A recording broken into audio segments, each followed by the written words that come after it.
क्या आपके घर में फ्रिज है? यदि है तो ये वीडियो आपके लिए। क्या आप सर्दियों में फ्रिज चलाते हैं? जी रुक जाइए, ये वीडियो देखे बिना मत जाइएगा, क्योंकि ये वीडियो विशेष रूप से आपके लिए। सर्दियों में जरूरी है जान लें ये फ्रिज से जुड़ी बात। छोटी सी गलती से आपका फ्रिज बम की तरह फट उठेगा। सर्दियों हो या गर्मी, आमतौर पर फ्रिज का इस्तेमाल लगभग हर घर में किया जाता है। खाने को लंबे समय तक फ्रेश बनाए रखने और चीज़ों को कई दिनों तक स्टोर करने के लिए काफ़ी फायदेमंद साबित होता है। हालांकि हर चीज़ इस्तेमाल करने में कुछ सावधानियां बरतनी ज़रूरी होता है। यही सेम फ्रिज के केस में भी है। इसका इस्तेमाल करते हुए अमूमन हम थोड़े से लापरवाह हो जाते हैं, लेकिन ये लापरवाही काफ़ी भारी भी पड़ सकती है। आपका महंगा फ्रिज जल्दी खराब हो सकता है और वर्स्ट केसेस में तो फ्रिज में धमाका तक भी हो सकता है। ऐसे में इसका इस्तेमाल करते हुए कुछ बातों का जरूर ध्यान रखें। सर्दियों में बंद ना करें आप फ्रिज को बिल्कुल भी। सर्दियों के मौसम में खाने पीने की चीज़ें नेचुरली कई दिनों तक फ्रेश बनी रहती हैं। बर्फ जमाने की भी कोई खास जरूरत नहीं होती, इसलिए कुछ लोग फ्रिज को बंद करके रख देते हैं, जबकि यह आदत बिल्कुल भी सही नहीं है। क्योंकि जब आप फ्रिज को ज़्यादा दिनों तक के लिए बंद कर देते हैं तो इसका कंप्रेसर जाम हो जाता है।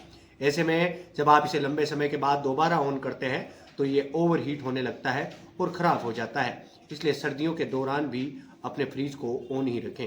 ठंड में आप इसे एक नंबर पर रख सकते हैं। हीटर से इसे बेहद दूर रखें। सर्दियों में अक्सर घर को गर्म बनाए रखने के लिए इस हीटर का इस्तेमाल किया जाता है। हालांकि अगर आपके घर में फ्रिज भी है तो इस बात का ध्यान जरूर रखें कि हीटर वाले कमरे में फ्रिज मौजूद ना हो। दरअसल हीटर से निकलने वाली गर्मी आपके फ्रिज को नुकसान पहुंचा सकती है। इसकी हीटिंग से आपका महंगा फ्रिज बहुत जल्दी खराब हो सकता है। इसके अलावा ध्यान रखें कि फ्रिज ऐसी किसी जगह ना रखा गया हो जहां उस पर सीधे धूप पड़ती हो। साफ सफाई का रखें बेहद ख्याल। सर्दियों में फ्रिज का इस्तेमाल कुछ कम हो जाता है। ऐसे में अक्सर लोग उसकी रेगुलर साफ सफाई पर उतना गौर नहीं करते। हालांकि आपको फ्रिज को नियमित रूप से साफ करना चाहिए। इससे कंप्रेसर पर लोड नहीं पड़ता और फ्रिज भी जल्दी खराब नहीं होता। इसके साथ ही ये भी ध्यान रखें कि फ्रिज में ज़रूरत से ज़्यादा सामान ना भरें। सिर्फ ज़रूरत का सामान ही फ्रिज में रखें। इससे उसके कंप्रेसर पर ओवरलोड नहीं पड़ेगा और आपका फ्रिज सेफ रहेगा। इन सभी बातों के अलावा भी आपको 2-4 चीज़ें ध्यान में रखने की ज़रूरत है। अगर आपके एरिया में वोल्टेज फ्लक्चुएशन बहुत आम है, यानी बिजली की वोल्टेज कभी ज़्यादा हो जाती है तो कभी कम, तो ऐसे में आपके फ्रिज के लिए एक वोल्टेज स्टेबलाइजर यूज करना ज़रूरी है। इसके आपका फ्रिज सेफ रहेगा। इसके अलावा फ्रिज को कभी भी दीवार या किसी चीज़ से सटा कर ना रखें।